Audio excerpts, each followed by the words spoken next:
ডিমের কার্টনের আড়ালে চলছিল কোটি নয় লক্ষ টাকার অবৈধ মদের পাচার।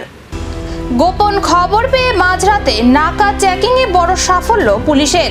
পাথারকান্দি থানার অন্তর্গত মইনা এলাকায় রবিবার গভীর রাতে গোপন সূত্রে খবর পেয়ে নাকা চেকিং শুরু করে পুলিশ। সেই সময় সন্দেহজনক একটি বলেরো পিকআপ ভ্যানকে থামিয়ে তল্লাশি চালানো হয়। তল্লাশিতে সামনে আসে চমকে যাওয়া দৃশ্য। গাড়িতে থাকা 59টি ডিমের কার্টনের ভেতরে লুকিয়ে রাখা ছিল বিপুল পরিমাণ চালানবিহীন বিদেশি মদ। উদ্ধার হওয়া মদের আনুমানিক বাজার মূল্য 5 লক্ষাধিক টাকা বলে জানিয়েছে পুলিশ। অভিযানের নেতৃত্ব দেন পাথারকান্দি থানার ভারপ্রাপ্ত কর্মকর্তা বিশ্বজ্যোতি দেউরি। ঘটনাস্থল থেকেই আটক করা হয় পিকআপ ভ্যানের চালককে। রাতভর জিজ্ঞাসাবাদে এই পাচার চক্রের আরও সদস্যের খোঁজে তদন্ত চালাচ্ছে পুলিশ। পুলিশ জানিয়েছে উদ্ধার হওয়া মদের চালান কোথা থেকে এসেছিল এবং কোথায় পৌঁছানোর কথা ছিল তাও খতিয়ে দেখা হচ্ছে।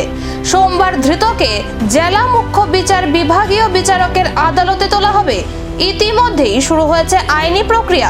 আমার এটা রাতি প্রায় 8 মান বজাত এটা নাকা চেকিঙত এখন গাড়ী ইণ্টাৰচেপ্ট কৰা হৈছে। গাড়ীখনৰ নাম্বাৰ হ'ল TR05H1669। এই গাড়ীখন শ্ৰীভূমিৰ দিশৰ পৰা আহি আছিল মিজোৰামৰ দিশে।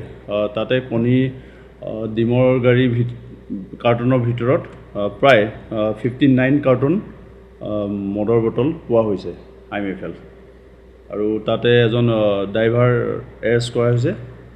লগতে ডিমের কার্টনের আড়ালে এই অবৈধ মদের কারবারের নৈপথ্যে আর কারা?